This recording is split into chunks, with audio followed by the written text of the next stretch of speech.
पण तो एकटा येतो आणि विहार तोडून जातो. तुम्ही काय बांगड्या भरले खातात? सगळ्यांना क्रांतिकारी जय भीम. माझे व्हिडिओ हे बाहेरच्या पेक्षा आपल्या समाजाचे डोळे उघडावे यासाठी असतात. काही जणांना मिरची लागती, पण खरं बोललं पाहिजे.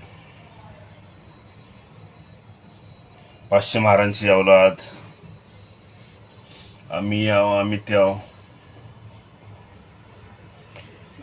नेता, एखादा उदयास येणारा नेता मोठमोठ्या गप्पा येऊन तिथं भाषण बिषण झाडून जातात, तर 24 तास तुमच्या मदतीला नसतो. एक झलक झाली, तो गेला, तो परत तिकडे फिरकत बी नाही. धानोरीतला प्रकार, विश्रांतवाडी, पुणे. एक बाहेरचा एकटाच, नाव त्याचं रोहित गुप्ता, असा एक बाहेरचा माथेफिरू येतो. तिथले जे अध्यक्ष आहेत बौद्ध विहाराचे, त्यांनी त्याला नाव दिलं माथेफिरू. मी त्याला समाजकंटक म्हणतो. असा अमराठी जो महाराष्ट्रीयन नाही तो येतो. तुम्ही इथं बौद्ध विहार बांधलेलं आहे धानोरीमध्ये, आम्रपाली बौद्ध विहार. तुम्ही मराठी आहात, इथल्या मातीतले आहात, बाबासाहेबांच्या औलाद आहात, पण तो एकटा येतो आणि विहार तोडून जातो. तुम्ही काय बांगड्या भरले खातात?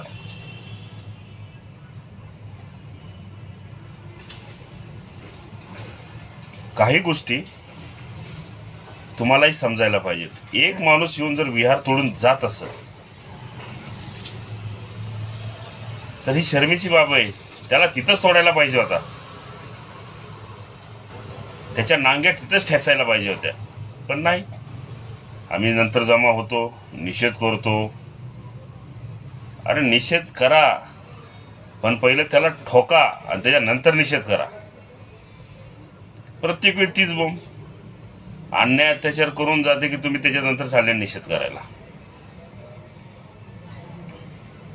कशाला सांगता? स्वतःमध्ये ते गट्स तयार करा. एक माणूस जर तुमचं विहार तोडून जात असेल तर तुम्ही बाबासाहेबांच्या औलाद म्हणायच्या लायकीचेच नाहीत. उगाच आपलं काहीतरी कारण सांगून घरात शेपूट घालून बसायचं आणि निषेधाच्या गोष्टी करायच्या. तुमच्यातला भीमसैनिक जागा करा अगोदर. मी पहिले बी एका व्हिडिओमध्ये म्हणलं होतं की पुण्यात प्रकरण झालं की बाहेरचे येणार, बाहेर प्रकरण झालं की पुण्यातले जाणार, ह्या जिल्ह्यात झालं की त्या जिल्ह्यातला बोंबला तिथे येणार, तिथले गप्प, आणि त्या जिल्ह्यात झालं की हिथले जाणार, तिकडचे गप्प. हे धंदे चाललेत आपले. उत्तर द्यायचं शिका जागेवरच्या जागेवर.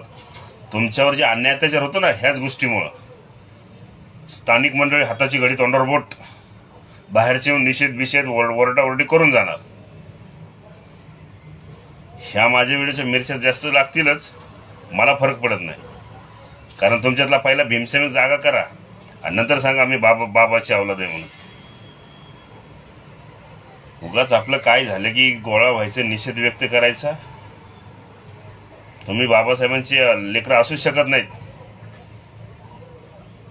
एकट्या बाबासाहेबांनी हजारो वर्षाची दडपशाही, तुमच्यावर होणाऱ्या अत्याचारासाठी वाचा पडण्याची तुम्हाला बऱ्याच ताकदी दिल्या, तर तुम्हाला काहीच करता येत नाही. काय झालं, प्रकरण होऊन गेले की निषेध, कोणी येणार तिथं ओरडाओरडी करून जाणार, संपला. तिकडे त्यांचं ते TRP वाढतो, स्वतःची राजकीय पोळी भाजायच्या गोष्टी करतात, तुम्ही बसा निषेध करत. का तुमच्या मदतीला यायचं? तुमच्यात दम नाही. स्वतः लढायला शिका. तुमच्याच्याने लढाई नसेल आवड तर आम्ही तुमच्या पाठीशी आहोत, हे लक्षात घ्या. एवढंच सांगतोय. जय भीम.